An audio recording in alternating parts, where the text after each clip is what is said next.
Baik Bapak, terkait kegiatan hari ini Bapak sedang dilakukan konsolidasi Partai Nasdem, kira-kira nanti langkah-langkah apa yang akan dilakukan oleh Nasdem Bapak dalam menghadapi konstelasi politik 2024? Baik, kami terima kasih pada Tuhan, terima kasih kepada semua masyarakat, terutama Pak pejabat bisa hadir, pejabat gubernur, Forkopimda, tua-tua adat, semua teman-teman ketua partai politik, pimpinan DPD, partai politik Nasdem, semua bisa hadir di sini.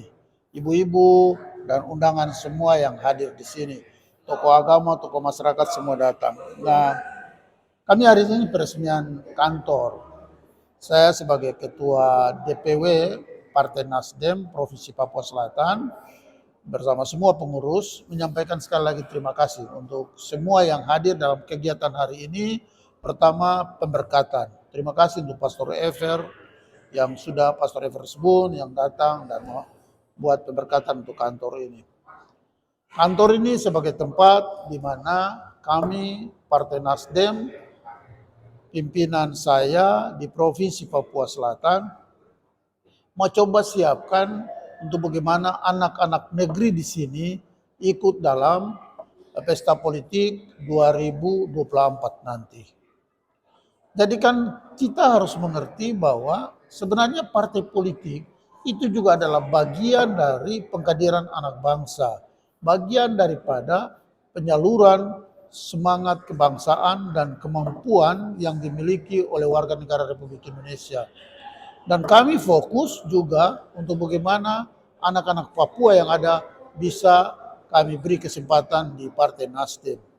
Dan Partai Nasdem ketika kantor hari ini kami resmikan, kami terima kasih kepada Tuhan bahwa besok kami harus berpikir untuk kemajuan negeri ini. Kemajuan selain suksesi Partai Nasdem, tetapi lebih dari itu, Partai Nasdem harus punya sumbangsi besar untuk negara ini, untuk Provinsi Papua Selatan, untuk Kabupaten Merauke, Kabupaten Asmat, Kabupaten Mapi, Kabupaten Bovendigul. Harus. Dan Partai Nasdem, pimpinan saya di Merauke, saya mau mengajak semua teman-teman partai politik yang lain. Mari kita jadi saudara.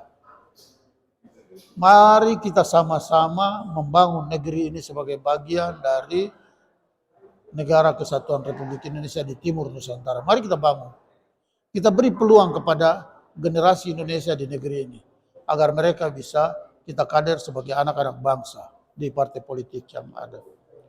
Masing-masing partai pasti punya strategi, pasti punya anggaran dasar tersendiri, aturan internal partai sendiri. Silakan jalan, tapi persaudaraan itu tetap jaga. Kemitraan dengan pemerintah, TNI, Polri, Provinsi Papua Selatan, pemerintah Asmat, pemerintah Bovendigul, pemerintah Mapi, pemerintah kabupaten. Mari kita semua jaga sama-sama. Dengan tokoh gereja, tokoh agama, para ustadz, kiai, para ulama, para pendeta, mari kita jaga komunikasi. Seperti itu. Karena besok ketika misalnya Partai Nasdem berhasil, selain tergantung dari strategi, dukungan, tetapi juga yang paling akan masyarakat melihat adalah bagaimana personality kader, personality orang yang kita calonkan sebagai anggota legislatif misalnya. Ini akan kembali ke sana. Orang akan melihat kapabilitasnya, orang akan melihat track recordnya, baru mereka pasti akan memilih. Jadi kalau kita misalnya kita bersaing jujur saja. Merauke kecil, kita semua saudara. Saya kasih contoh misalnya di Partai Gerindra. Ada adik saya di sana, Victor Wayutun, seperti itu. Di Partai P3 ada Pak Burhan di sana yang betul-betul saya kenal baik sebagai anak Pasar Ampera gitu.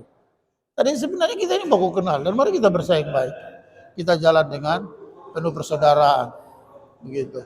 Partai Nasdem komit untuk besok kami akan mendorong beberapa bakal calon legislatif untuk provinsi, untuk kabupaten dan juga untuk nasional. Dan kami akan lakukan agar mereka juga bisa mendapat kemenangan di masing-masing daerah pemilihan yang sudah ditetapkan.